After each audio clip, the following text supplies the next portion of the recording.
Leaders Live.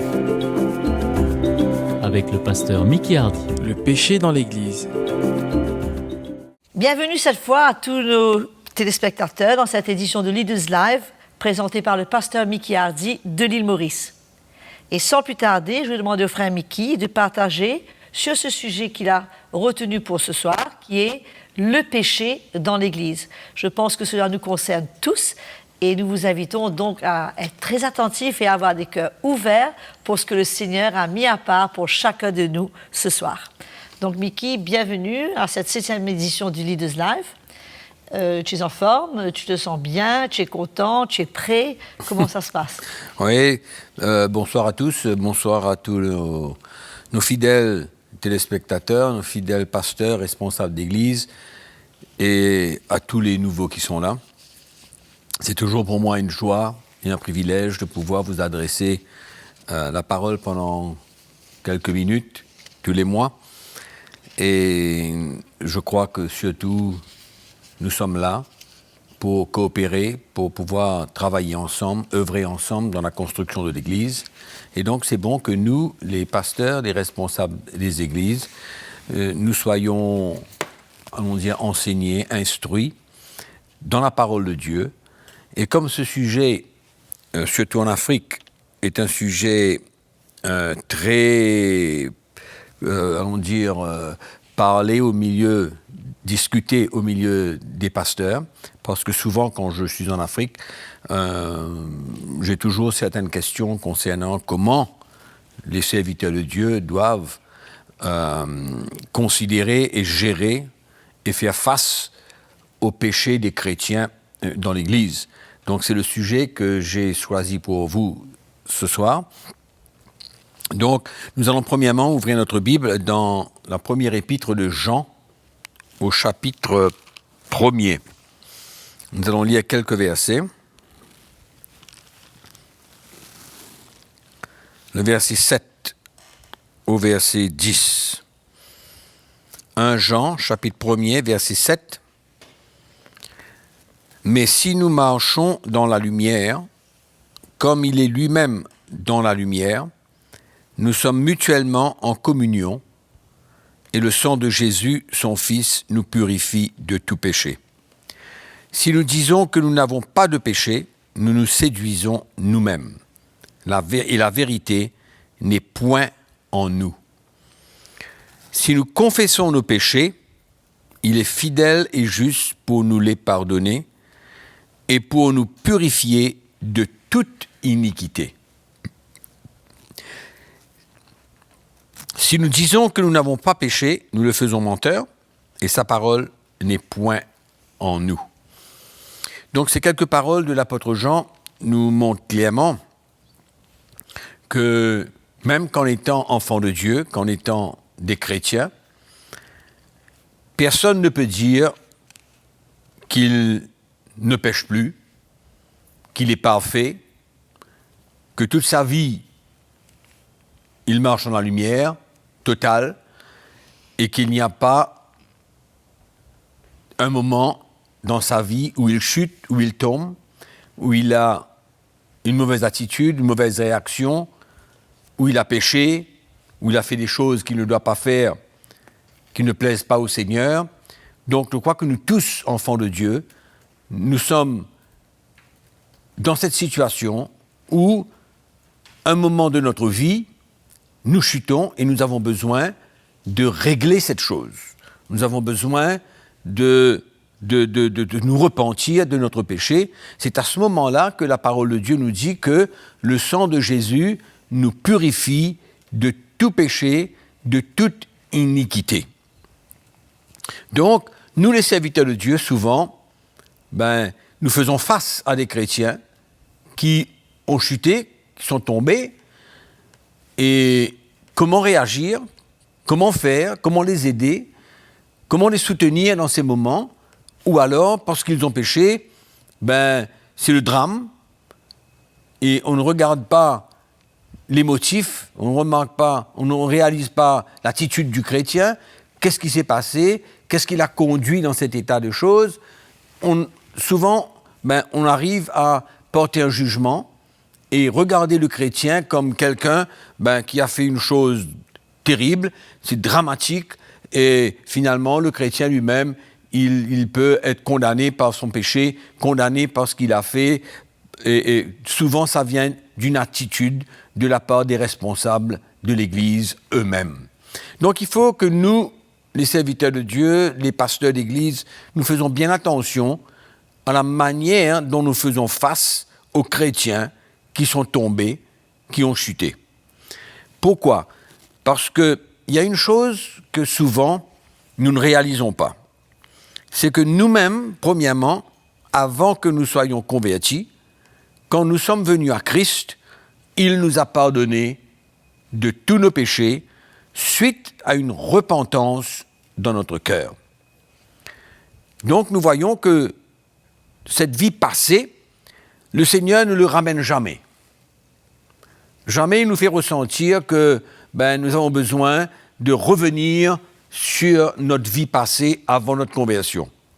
Et même maintenant, pendant notre marche chrétienne, puisque nous sommes un peu pas appelés, mais puisque nous allons tomber d'une manière ou d'une autre, nous allons chuter d'une manière ou d'une autre, il nous faut considérer que quand nous nous repentons, quand nous vivons cette expérience de la repentance, la Bible nous dit que Jésus nous purifie de toute iniquité, de tout péché. Est-ce que cette parole de l'apôtre Jean est claire, ou est-ce qu'il y a des conditions attachées à cette parole, ou avons-nous besoin de, allons dire, regarder la gravité d'un péché, ou alors nous allons accepter cette parole de l'apôtre Jean comme la vérité? La Bible nous dit, si nous confessons nos péchés, quand nous parlons de confesser nos péchés, ça parle aussi certainement, c'est lié à la repentance. La Bible nous dit que Dieu est fidèle et juste pour nous les pardonner et pour nous purifier de toute iniquité. Donc, si vraiment la repentance a lieu, le pardon de Dieu suit. Quand le pardon de Dieu suit, la purification suit. Donc, il n'y a rien à ajouter, il n'y a rien à retirer. C'est pourquoi il suffit pour nous, les serviteurs de Dieu et les pasteurs, de ressentir que la personne s'est repentie de son péché, a confessé son péché au Seigneur, il a mis son cœur clair devant Dieu, et même peut-être devant les hommes, et il s'est repenti de son péché. C'est clair et net dans la parole de Dieu que le Seigneur, il nous pardonne et il nous purifie de toute iniquité. Là, peut-être que nous pouvons nous attarder quelques minutes, là, parce que la Bible nous dit que Dieu pardonne le pécheur repentant. Est-ce qu'il pardonne tous les péchés? Ou est-ce qu'il pardonne seulement les péchés qui ne sont pas graves? Graves aux yeux de qui? Mais la Bible nous dit que toute iniquité, tout péché est pardonné. Mais souvent nous, quand nous regardons la vie d'un chrétien, et nous regardons comment il a péché, dépendant de ce qu'il a fait, dépendant de son péché, c'est à ce moment-là qu'on va décider si vraiment le frère, il mérite d'être, allons dire, pardonné, ou qu'on le regarde d'un œil où ce péché a vraiment été il a été vraiment purifié et que ce péché a été pardonné, ou alors nous allons nous arrêter sur la grandeur de son péché, la qualité de son péché, et c'est là, ça va dépendre de notre réaction à nous.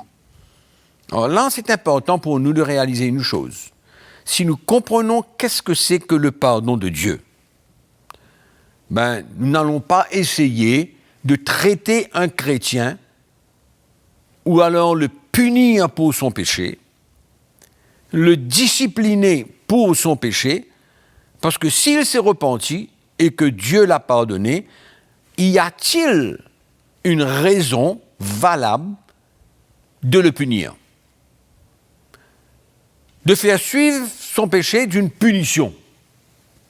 Et là, souvent mes frères et sœurs, quand je voyage en Afrique, je vois des situations vraiment dramatiques parce que les pasteurs et les serviteurs de Dieu ont une certaine méthode de punir, de discipliner le chrétien qui n'est pas selon la parole de Dieu, ni selon le cœur du Seigneur. C'est comme si que quand un chrétien a péché, il faut vraiment qu'il paye pour ça, qu'il soit puni, qu'il soit vu par tout le monde comme étant un pécheur, comme avoir commis quelque chose de mauvais. On le met dans une certaine place dans l'Église, on ne le considère plus de la même manière qu'avant qu'il ait péché. Il y a toutes ces réactions qui vraiment entrent en jeu dans l'Église, dans la vie des pasteurs, dans la vie des serviteurs de Dieu. C'est pourquoi il faut être clair. Si un chrétien a péché, qu'il s'est repenti de son péché, qu'il a obtenu le pardon de son péché, quel qu'il soit, et que Jésus l'a purifié de ce péché et de cette iniquité, ça doit s'arrêter là. Dans le sens où, quand Dieu l'a pardonné, il suffit de comprendre que ce qui s'est passé dans la vie de cet homme ne compte plus, n'existe plus, et que Dieu a tout effacé, a tout purifié, et que nous, désormais, nous ne pouvons pas être plus grands que Dieu, plus haut que Dieu, et juger quelqu'un d'une autre manière que Dieu a vu cette personne et a géré cette situation. Donc pour nous, que ce soit clair, qu'importe le péché, s'il y a eu une repentance, il y a eu le pardon. Et s'il y a eu le pardon, il y a eu purification. Donc voilà comment je pense que le péché d'un chrétien qui se repent doit être géré. Nous devons considérer d'agir selon la parole de Dieu. C'est pourquoi la révélation du pardon et de la repentance est quelque chose que nous, les pasteurs et les serviteurs de Dieu, nous avons besoin de saisir. Parce que la repentance et le pardon, suivi du pardon de Dieu, ça doit éliminer tout fondement, toute pensée de jugement, de discipline, de punition. Tout ça doit être enlevé. Et le chrétien doit sortir de là complètement libre. C'est à nous, les pasteurs, de transmettre ce cœur, transmettre cette atmosphère dans l'Église, si seulement nous-mêmes nous réalisons que nous aussi nous tombons et que quand Dieu nous pardonne, c'est terminé. Pourquoi est-il terminé pour nous et que nous considérons, si Dieu nous a pardonné, c'est terminé, mais nous agissons pas de la même manière vis-à-vis des chrétiens. Donc il nous faut nous remettre en ordre et réaliser qu'il n'y a plus de nécessité de punition et de discipline quand quelqu'un s'est repenti de son péché et que Dieu l'a purifié de son péché. J'espère, mes frères et sœurs, que cela est clair et cela emmènera une plus grande liberté dans la vie des chrétiens. Et souvent, même les chrétiens, puisqu'ils savent qu'ils vont être punis, jugés, disciplinés, ils n'avouent pas leur péché. Ils cachent. Et finalement, c'est l'Église qui perd. Ce qui fait qu'il y a des chrétiens qui sont là, qui ne se repentent pas vraiment, parce qu'ils ont peur, ils sont inquiets, ils ne savent pas comment ça va se passer, comment est-ce qu'ils vont être traités. Donc, c'est à nous de créer une plateforme pour que le chrétien se sente libre, de vraiment se tourner vers Dieu, sans crainte, sans avoir peur, mais d'avoir une vraie crainte de Dieu et une repentance, afin que le Seigneur le libère de cela et qu'il continue sa vie chrétienne comme si que rien ne s'était passé. Ça, c'est l'interprétation réelle, vraie de la parole de Dieu. Donc je vous relis ce texte pour que ça soit bien, bien clair.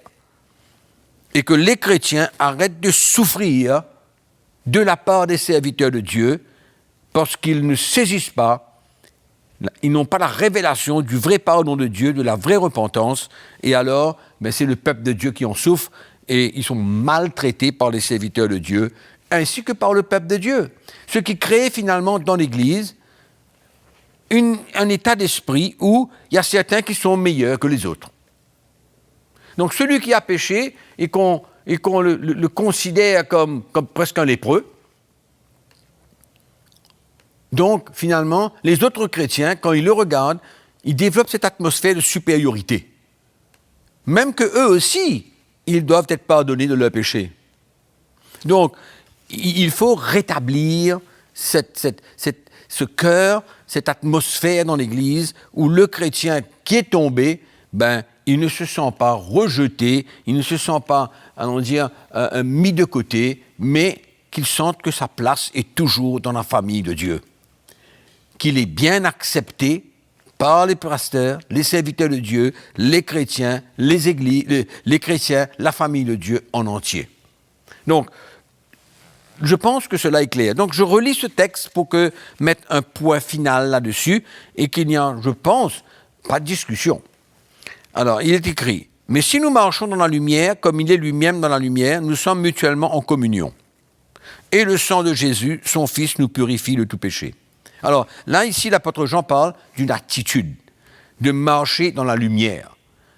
C'est-à-dire que nous marchons avec, dans notre cœur, une attitude que nous allons vraiment servir le Seigneur, suivre le Seigneur et marcher selon ses voies. Et là, la parole de Dieu nous dit que nous pouvons considérer que nous sommes en train de marcher dans la lumière. Mais ça ne s'arrête pas là, ça continue. Et ça nous dit que, mais si nous disons que nous n'avons pas de péché, nous nous séduisons nous-mêmes et la vérité n'est point en nous.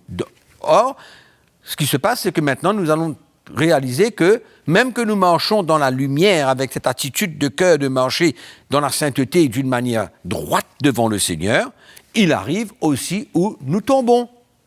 Donc même que nous marchons dans la lumière selon ce que la parole de Dieu nous dit, mais il y a aussi le sang de Jésus pour nous purifier de tout péché. Et surtout ne jamais dire que nous n'avons jamais péché.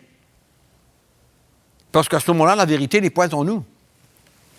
Mais si nous confessons nos péchés, il est fidèle et juste pour nous les pardonner et pour nous purifier de toute iniquité. Pour terminer, si nous disons que nous n'avons pas péché, nous le faisons menteur. Et sa parole n'est point en nous. Amen. Donc je pense que cet aspect allons dire, de gérer, de faire face au péché dans l'Église doit être bien, bien clair et que nous avons besoin d'agir selon le cœur du Seigneur. Et souvent, les pasteurs ne sont pas contents, l'orgueil de leur vie ne sont pas contents parce qu'un frère a péché, donc il faut agir et le considérer comme n'est plus un enfant de Dieu. Ça peut aller même jusque-là. Ok, allons maintenant ouvrir notre Bible dans l'Évangile de Matthieu, chapitre 18. C'est fou comment on peut agir différemment dépendant de la gravité de notre péché.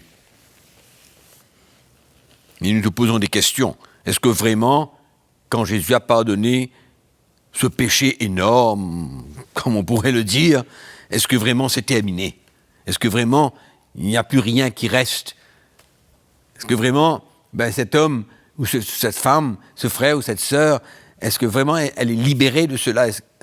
Oui, mes frères et sœurs, c'est là où nous avons besoin de comprendre le pardon de Dieu. Donc ça n'a rien à voir avec la gravité du péché, mais c'est surtout l'attitude que nous devons avoir vis-à-vis du frère qui est tombé ou de la sœur qui est tombée. Alors, l'Évangile de Matthieu, chapitre 18, le verset 15, nous lisons. « Si ton frère a péché, va et reprends-le entre toi et lui seul. S'il t'écoute, tu as gagné ton frère. » Ça veut dire s'il t'écoute. Ça veut dire qu'il réalise qu'il a péché et qu'il est prêt à se repentir. Donc, tu as gagné ton frère. Il s'est repenti, le Seigneur l'a pardonné, il a été purifié de son péché, c'est fini. Donc, tu as gagné ton frère, il n'y a plus de souci. C'est clair. Maintenant, mais s'il ne t'écoute pas, prends avec toi 1 ou 2 personnes afin que toute l'affaire se règle sur la déclaration de 2 ou de 3 témoins. En d'autres mots, si le frère qui a péché n'accepte pas de redresser sa vie, ben là, la parole de Dieu nous dit, prends un frère ou 2 avec toi et va et reprends-le. Va et reprends-le. Et pourquoi? Parce que l'affaire va se régler sur la déclaration de 2 ou de 3 témoins. Donc, le frère n'est pas prêt de se repentir du tout. Il aime son péché, il est dans son péché, il ne veut pas s'en sortir, il est déterminé, il préfère son péché que de suivre le Seigneur. OK? Donc, ça c'est la deuxième chose. Tu as pris une personne avec toi, il refuse de t'écouter, même chose. Tu fais une 3e étape maintenant. S'il refuse de les écouter, c'est-à-dire ses 2 ou ses 3 frères, dis-le à l'Église. S'il refuse d'écouter l'Église, qu'il soit pour toi comme un païen et un publicain. Amen. Donc, je suppose qu'à un moment donné, là, il y a le responsable de l'Église qui doit entrer en jeu pour pouvoir parler à cette personne et essayer de le ramener, essayer de le faire prendre conscience de la gravité de son péché, de la qualité de vie qu'il est en train de mener, qui déplaît au Seigneur, où cela peut l'emmener, mais s'il n'arrive toujours pas à entrer en lui-même, se repentir et mettre derrière lui cette vie passée, ce péché, mais là, à ce moment-là, la Bible nous dit, mais il faut le considérer comme un païen, comme un publicain.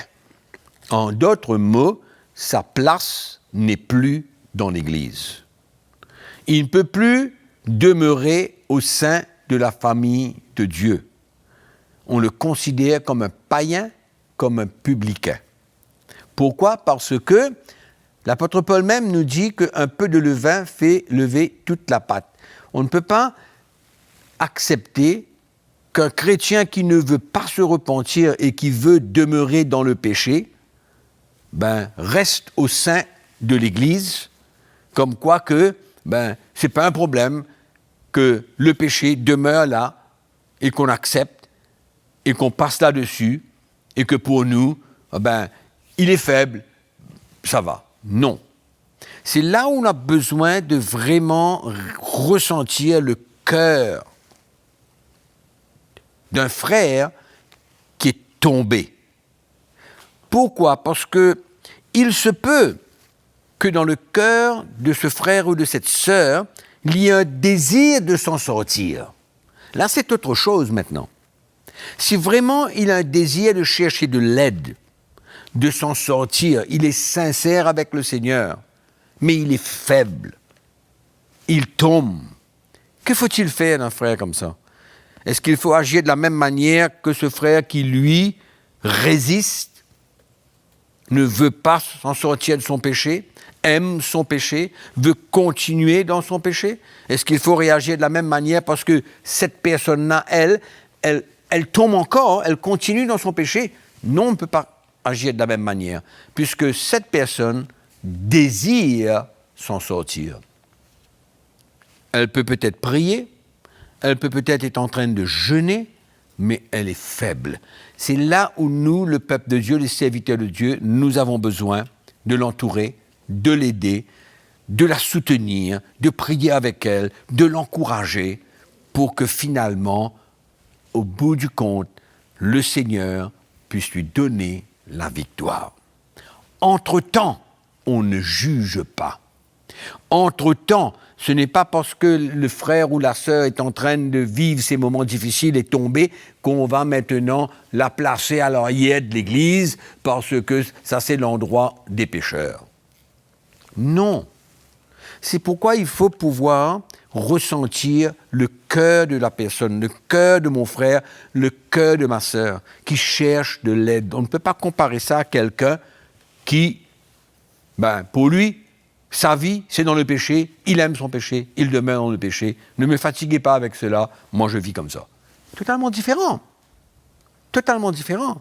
C'est là où nous, les serviteurs de Dieu, on doit pouvoir marcher dans l'esprit, ressentir qu'est-ce qui est en train de se passer dans la vie de quelqu'un qui est en train de lutter avec le péché, lutter avec une faiblesse, lutter avec quelque chose qui le poursuit, quoi. Et nous avons besoin maintenant de l'aider, de soutenir cette personne et de ne pas porter un jugement parce que la personne est faible et tombe. On ne peut pas agir comme ça. D'accord ? Il faut pouvoir être dans l'esprit, marcher par l'esprit, ressentir le cœur du Seigneur et ne pas agir avec la loi, le légalisme. C'est le légalisme souvent qui tue, qui emmène des serviteurs de Dieu, des pasteurs à agir avec dureté, sans ressentir le cœur du Seigneur, sans ressentir que cette personne est en train de vraiment lutter pour s'en sortir. C'est complètement différent. Et comment est-ce que le Seigneur voit ça ? Et moi, je crois que le Seigneur viendra à son secours, viendra au secours de cette personne qui est faible, qui veut s'en sortir, qui est déterminée de s'en sortir, qui prie, qui cherche de l'aide. Donc, attention au légalisme. Attention à agir comme des pharisiens, qui, eux, ne regardent qu'une seule chose. Tu es tombé, tu payes pour ton péché. Tu dois être discipliné. Tu dois être maintenant puni pour ton péché. Non, non, non, non et non. Et là, mes frères et sœurs africains, attention, peut-être que ça a été votre manière de gérer le péché dans l'Église. Mais je crois qu'aujourd'hui, avec l'Évangile, on doit pouvoir porter un autre regard sur le péché. Ce n'est pas que de prendre le péché à la légère, non, mais de savoir comment l'Esprit de Dieu veut nous faire gérer cela, considérer cela, agir envers ce frère qui est tombé, qui est faible, qui a passé à côté. Donc, à nous les serviteurs de Dieu, de vraiment chercher le Seigneur dans toutes ces situations-là. Et de ne pas agir avec un bâton pour punir et faire le chrétien payer pour sa faute. Non, ce n'est pas le cœur de Jésus. Jésus est toujours là pour nous tendre la main et pour nous emmener à ressentir son cœur pour nous, pour que nous puissions nous détourner de ce péché. Ce n'est pas avec la dureté, avec le légalisme qu'on va emmener quelqu'un à sortir de son péché et à vraiment chercher cette liberté. Non. C'est quand on lui porte le cœur du Seigneur, c'est à ce moment-là que vraiment la personne peut avoir une plateforme pour ressentir que Dieu n'est pas contre lui ou contre elle, mais que Dieu est avec lui, avec elle, dans son combat, dans sa faiblesse, dans sa lutte, dans son péché. Donc, voilà mes frères et sœurs, qu'est-ce qui était sur mon cœur aujourd'hui pour pouvoir vous encourager à vraiment agir selon l'Esprit, par l'Esprit, pour que nous puissions encourager les pécheurs, les chrétiens, à vraiment s'en sortir. Donc, je prie que le Seigneur nous aide et que notre attitude envers le péché puisse changer et que nous puissions encourager les chrétiens à s'en sortir de la bonne manière, selon le Seigneur, et les aider à reprendre, à refaire surface et à abandonner leur péché et à être libres pour pouvoir servir le Seigneur davantage.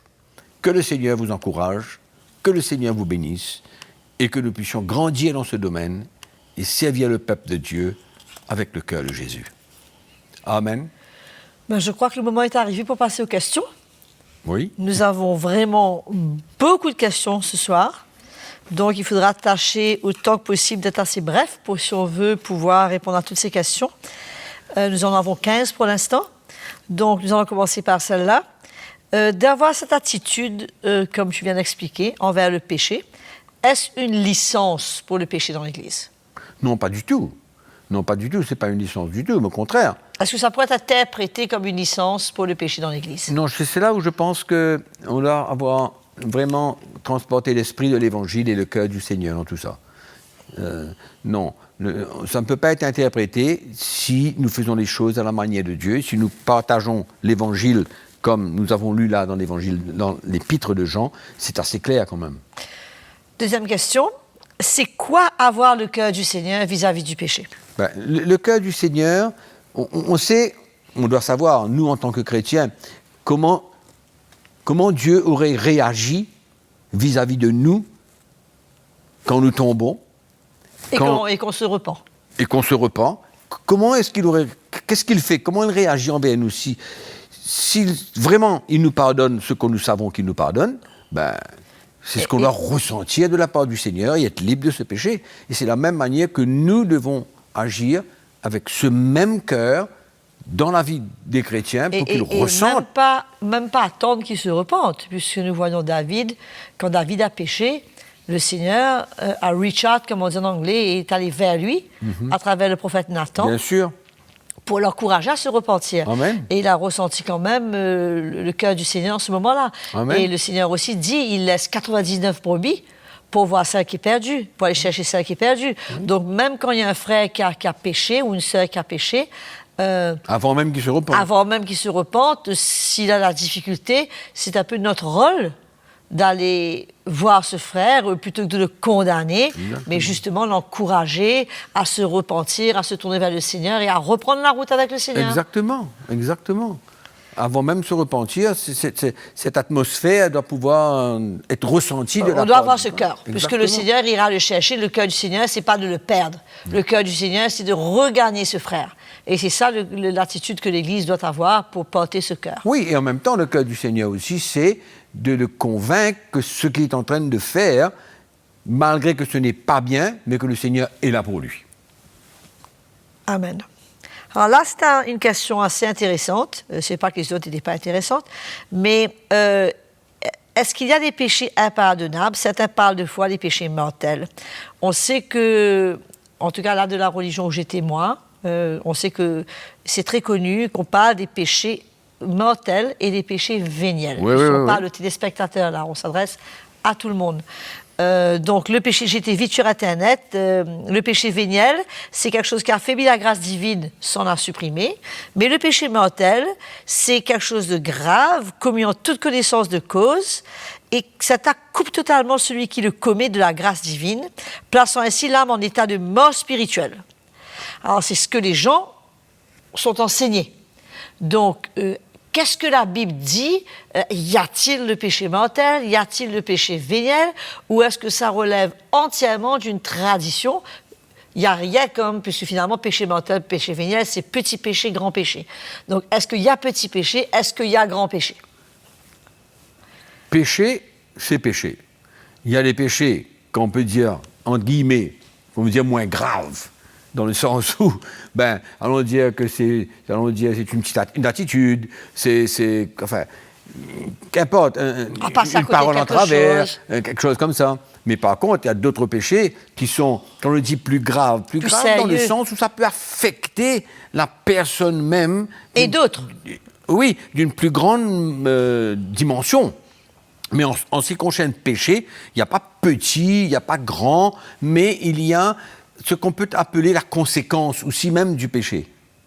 Parce que quand on commet, par exemple, de l'adultère ou des trucs comme ça, qui est souvent parlé quand on est en Afrique, l'adultère, ça concerne non seulement la personne, mais ça concerne quelqu'un d'autre, et ça peut avoir un effet négatif sur la personne, sur la famille entière. Donc, c'est ça si on peut parler grave. Mais quand le Seigneur vient et qu'il pardonne ce cœur repentant, il y a plus petit, il y a plus gros. Et de toute façon, que ce soit petit ou gros, il faut se repentir. Exact. Et c'est le Seigneur qui pardonne, qu'il n'y a pas grand petit. Exactement. Le Seigneur a tout pris sur la croix et il a réglé le péché sur la croix.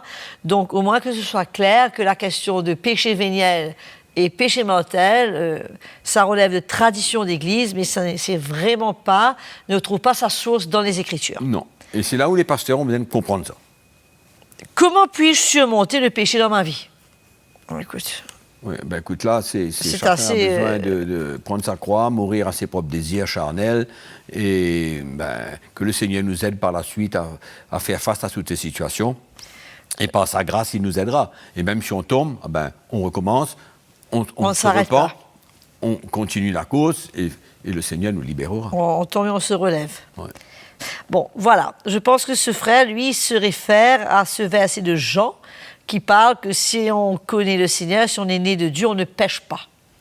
Alors il dit, est-ce qu'une fois que je suis né de nouveau et je me suis repenti, est-ce que cela veut dire que je ne pêche plus jamais? Non, on a lu le texte tout à l'heure pardon, pas l'évangile, l'épître de Jean, qui dit que si nous disons que nous n'avons pas de péché, nous nous séduisons nous-mêmes et la vérité n'est point en nous.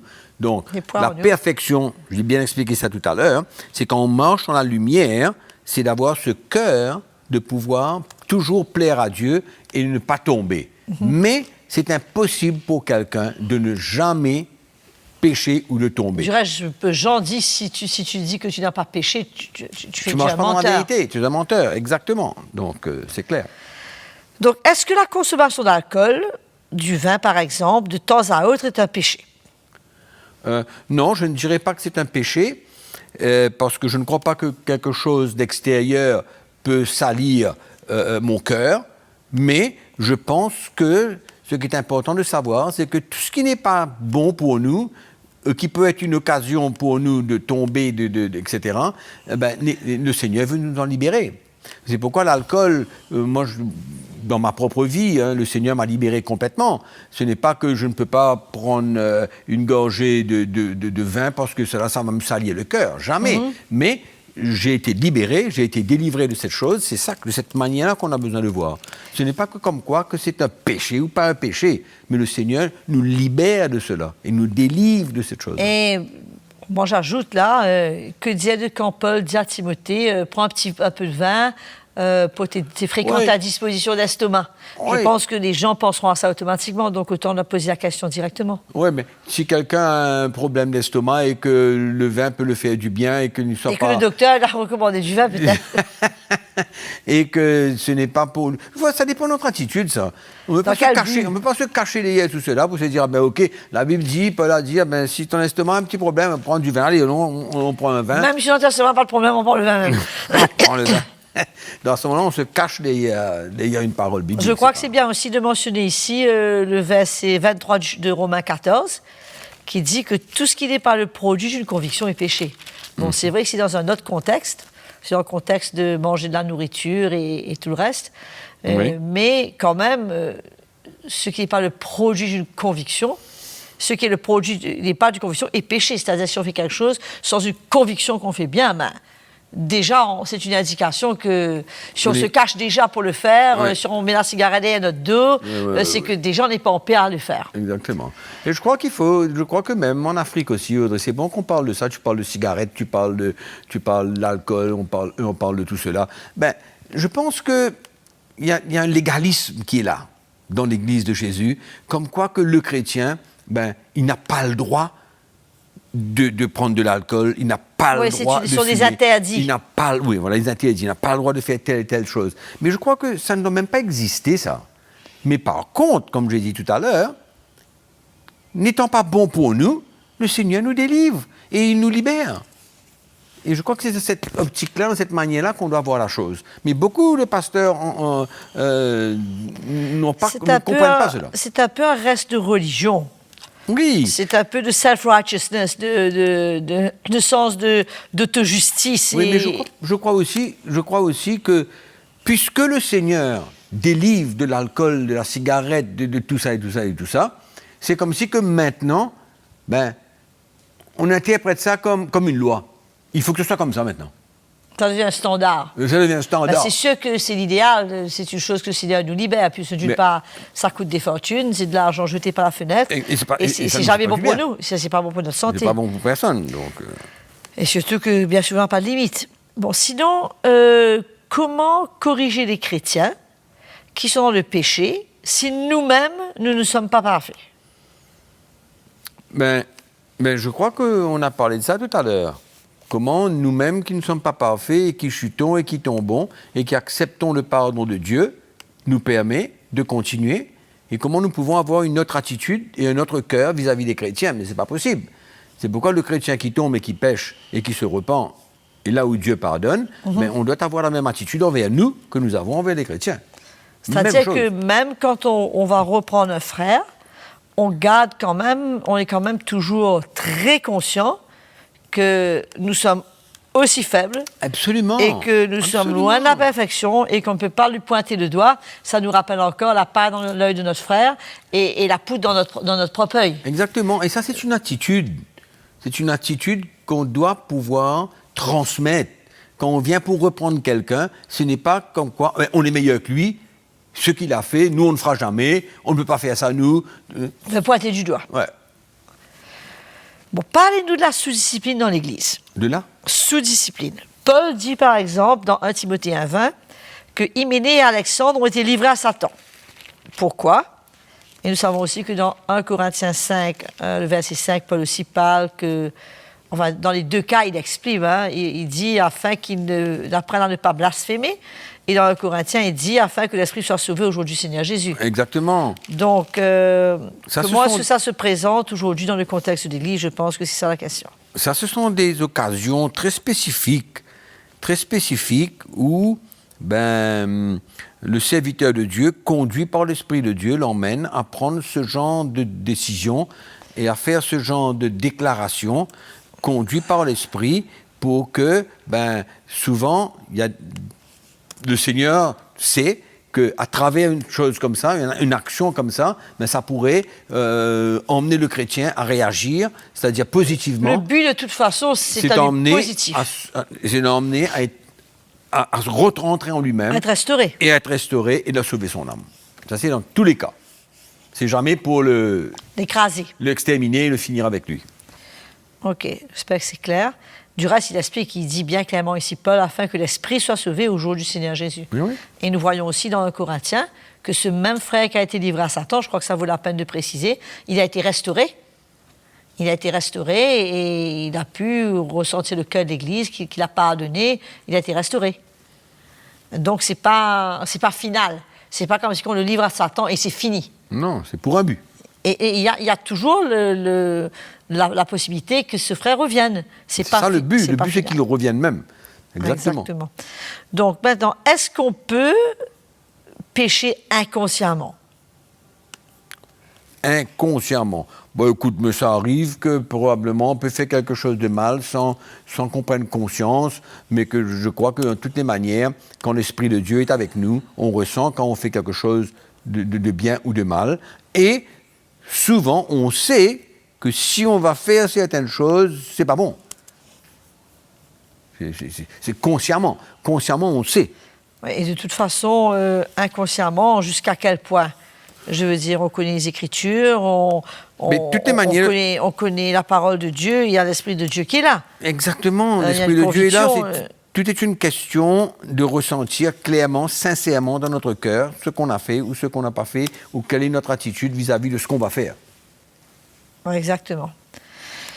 Donc on continue, puisque les questions n'arrêtent pas de venir. Comment savoir si un frère s'est repenti sincèrement?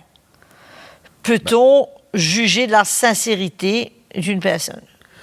Moi, je crois qu'il faut arrêter les techniques quand nous sommes en présence d'un frère ou d'une sœur, ou n'importe qui est là et qui se repent. Je crois que l'Esprit de Dieu est capable de nous témoigner de la sincérité de sa repentance, et en même temps, la parole de Dieu parle des fruits de la repentance.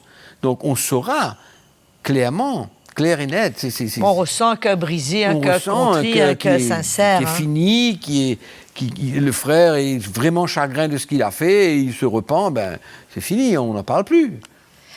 Bon, je vois ici, je crois que ça, c'est une question qui est peut-être un petit peu reliée à la culture africaine.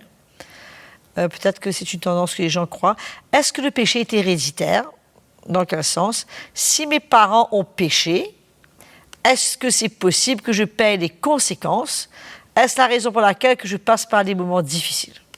Je crois que ça, il faut vraiment répondre ça très clairement. Puisque... Ça, absolument non. Et Jésus même a dit à ses disciples que ce n'est pas parce que tes parents ou tes grands-parents ont péché mais lui, c'est quelque chose il était malade, okay, et que ça a été fait pour la gloire de Dieu, qu'il soit guéri. D'accord. Mais c'était certainement pas allons dire, un héritage, comme quoi que si ses parents ont vécu dans le désordre, dans le péché, et que cela l'affecte aujourd'hui. Le péché, nous naissons avec cette nature. Nous naissons avec. Donc, c'est pas une question.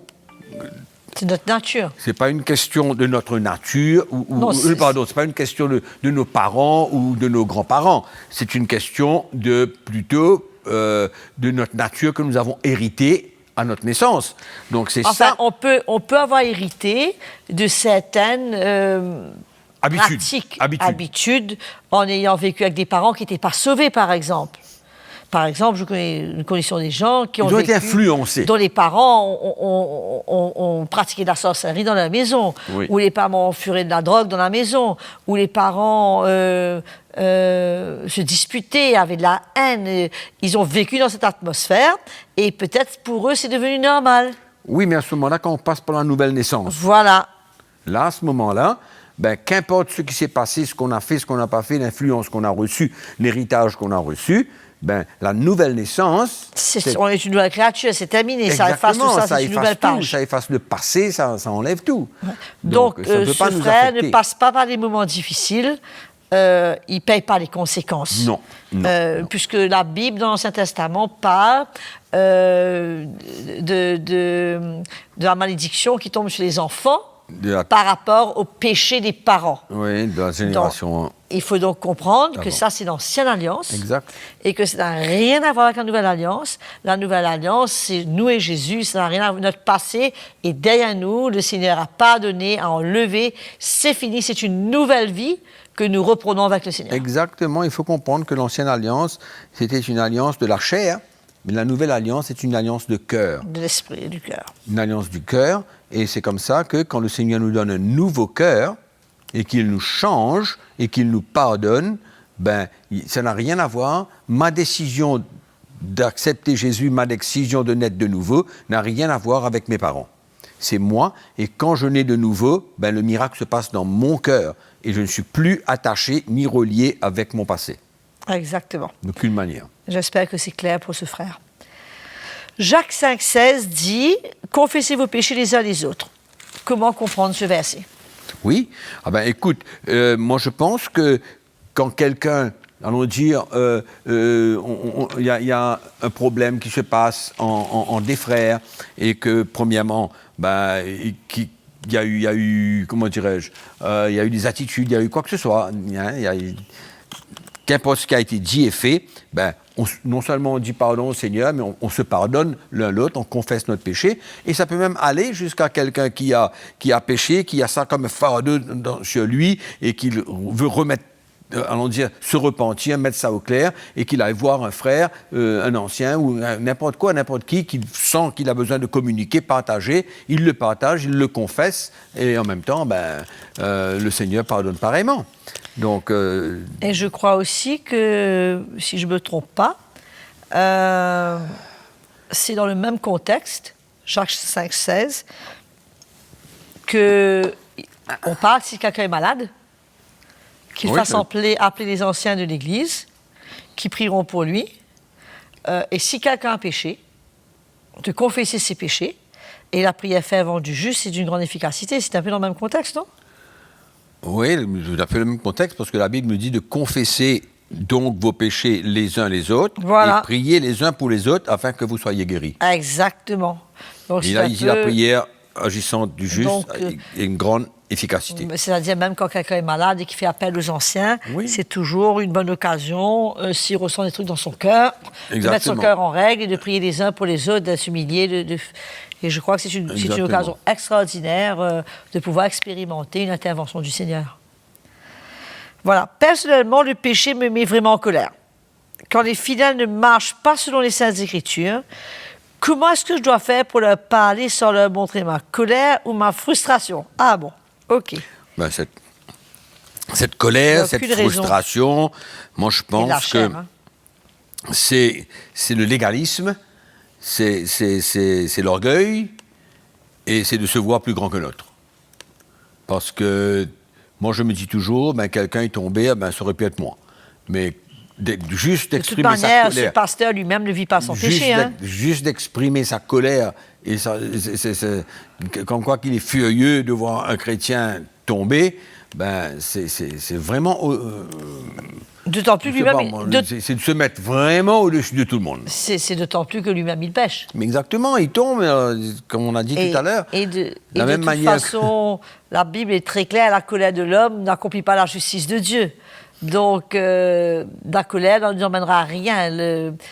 Ça ne nous emmènera à rien. Il faut au contraire marcher dans l'esprit et avoir le cœur du Seigneur, comme on a dit tout à l'heure, tout faire pour rattraper la personne qui a péché, oui, comprendre les circonstances, ça fait partie soutenir de la et les encourager à revenir au Seigneur et à se repentir. Mais il faut que la personne en question réalise que ça fait partie de la construction d'un chrétien.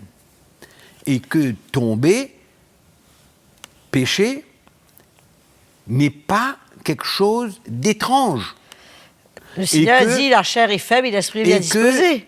Et que, dans toute manière, on doit accepter quelqu'un tel qu'il est, dans sa faiblesse, dans son manquement, comme il est, et de savoir que cette personne est aussi sincère, de la même manière que le pasteur qui se dit tellement sincère pour être en colère et furieux que quelqu'un tombe, mais cette personne-là, elle peut être aussi sincère devant le Seigneur, mais dans sa faiblesse, elle est tombée. Oui, donc, et encore une fois, je crois qu'il faut faire très attention à ne pas se prendre pour finé.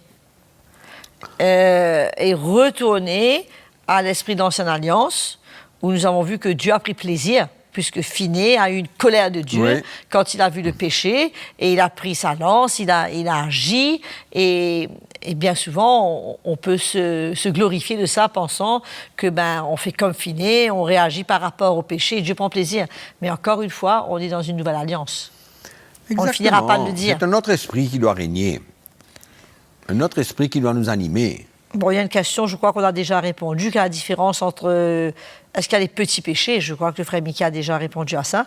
Mais quelle est la différence entre faiblesse et péché? Une faiblesse, je crois que de toutes les manières, nous tous les chrétiens, nous sommes faibles d'une manière ou d'une autre, dans certains aspects de notre vie, certains aspects de notre caractère, de ce que nous sommes. Il y a des choses qui sont un peu plus, allons dire, vivants en nous que d'autres. C'est comme une faiblesse sur laquelle, allons dire, notre chair peut facilement prendre le dessus. Mais ça ne veut pas dire que cette faiblesse-là va nous conduire dans le péché. Donc, le péché, c'est se soumettre. Quand la convoitise, se soumettre à ses voies. au désir de la chair. La faiblesse, quand on est faible, ça ne veut pas dire qu'on n'est pas entré au niveau encore. On n'est pas encore tombé dans le péché. On n'est pas encore tombé là, on est au point de la tentation. Mais on dit toujours la tentation, c'est comme un oiseau qui tourne autour de notre tête. On ne peut pas empêcher un oiseau de tourner autour de notre tête, mais on peut l'empêcher de faire un nid dans nos cheveux. Et ça, c'est le péché. Exactement. Bon, là, je ne comprends pas trop ce que c'est, mais désobéir à une prescription de l'Église. Prescription de l'Église. Oui, ou à un principe biblique, est-ce un péché? Alors là, c'est quoi la prescription de l'Église? Est-ce que l'Église a des prescriptions, des lois? Je pense qu'il doit y avoir des lois, oui. Sûrement. Et alors, il dit quoi? Désobéir aux prescriptions? À une prescription de l'Église ou un principe biblique? Les principes bibliques.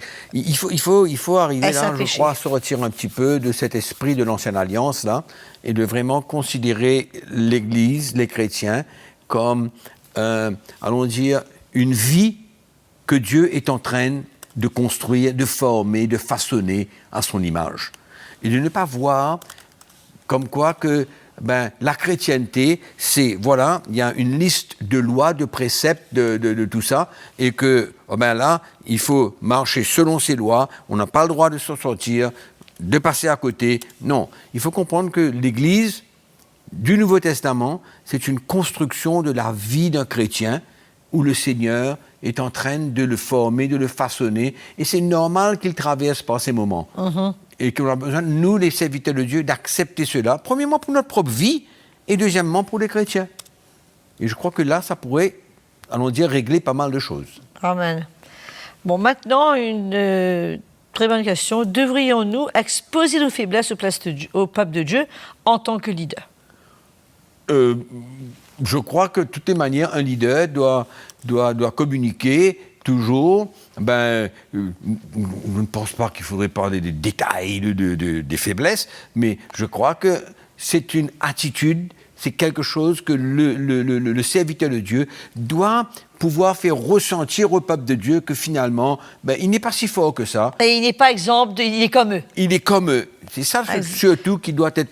Que le peuple de Dieu doit pouvoir ressentir que c'est pas un genre de... C'est pas une description. Un Dieu qui est sur l'estrade, là, qui ne pêche jamais, le gars qui est fort, qui ne tombe jamais, c'est nous les faibles, et que ce soit vraiment Exactement. clair. Donc, c'est pas nécessairement... à moins, il peut y avoir lieu de se repentir, hein. Ça, c'est une autre histoire. Il peut y avoir lieu. Ça, c'est une histoire de faiblesse. Si vraiment une conviction, il y a quelque chose qui doit être réglé, il peut y avoir lieu, mais sinon, c'est un état d'humilité et de brisement que le peuple de Dieu ressent. Oui, le peuple de Dieu doit ressentir qu'il est comme eux. Il est comme eux, il a des faiblesses pareilles comme eux. Frère Mickey, combien de fois faut-il aider quelqu'un dont les péchés sont récurrents? Très simple. Pierre a dit à Jésus, combien de fois je dois pardonner quelqu'un? Jésus a répondu, 70 fois, 7 fois. Donc, quand il y a quelque chose qui, allons dire, est presque attaché avec nous, on ne peut pas considérer ça comme quelque chose où il n'y a plus de pardon. Ce n'est pas parce qu'on rechute et qu'on se dit, OK, j'ai demandé pardon à Dieu pour ça, je n'ai plus le droit de maintenant retomber. Il ne faut plus que ça m'arrive. Il faut que je cesse avec. Ça peut être 1 fois, 2 fois, 10 fois, 15 fois. Le chrétien doit trouver sa victoire dans le Seigneur, dans la sincérité de cœur et avec une attitude où il veut être libéré. Et je crois qu'au moment donné, que ce soit le Seigneur qui, lui, peut nous pardonner 1e fois, et nous, en retour, en tant que serviteurs de Dieu, nous avons besoin d'avoir la même attitude. Amen. Alors là, donc, être patient envers le frère qui a péché, ne pas lui donner le temps. Et parfois, ça prend un peu de temps, c'est graduel, mais lui donner du temps. Et qu'il ne soit pas une pression de notre part. Du tout. C'est une construction. Okay. Jésus-Christ a ôté le péché, celui qui croit en lui ne pêche point. Est-ce que nous avons encore besoin de nous repentir alors que nos péchés passés, présents et à venir ont été pardonnés? Péchés passés, présents et futurs ont été pardonnés veut dire simplement que, à notre nouvelle naissance, tout est fini. Passé, même présent et futur, ça a été pris en compte. Pris en compte par Jésus sur la croix. Mais ça ne veut pas dire que nous avons besoin d'avoir une attitude légère envers tout cela, mais à nous repentir, et que quand nous repentons, c'est automatiquement pardonné et terminé. C'est ça que ça veut dire. Donc le fait que nos péchés présents et à venir sont pardonnés, ça n'empêche pas que quand nous péchons, on ressent le besoin de régler les choses avec le Seigneur. Oui. Ce n'est pas un péché qui va nous condamner, non, mais on ressent le besoin de régler sa chose. Et le Seigneur a déjà pris ça en compte. Oui. Qu'est-ce que c'est le péché contre le Saint-Esprit? Alors là, c'est un peu compliqué. Ouais, c'est surtout le blasphème contre le Saint-Esprit, allons dire, c'est pas ignorer, mais c'est rejeter. Rejeter, et allons dire, rejeter, peut-être pire que ça, l'action du Saint-Esprit dans la vie de quelqu'un et dans ce qu'il est en train de vouloir faire dans la vie de quelqu'un. Okay. C'est-à-dire, l'Esprit de Dieu habite en nous et il est là pour nous conduire, il est là pour... Et si on renie cette présence, et c'est lui qui œuvre en nous et qui fait tout ce qu'il a besoin de faire en nous, il n'y a plus rien qui reste. C'est-à-dire le mettre à part complètement, le mettre de côté et fermer la porte. Oui. Bon, enfin, de toute façon, on est arrivé à la fin de ce programme. Rapidement, Mickey, au revoir aux téléspectateurs. Et n'oubliez pas, soyez là encore pour notre prochain programme. Et merci d'avoir été avec nous. Tous les leaders, tous les pasteurs, nous espérons que vous avez été encouragés, bénis. Un petit rapidement, 2 secondes. Oui, merci à tous et on se voit à la prochaine pour un autre sujet. Que le Seigneur vous bénisse. Exactement. Amen. Leaders Live avec le pasteur Mickey Hardy.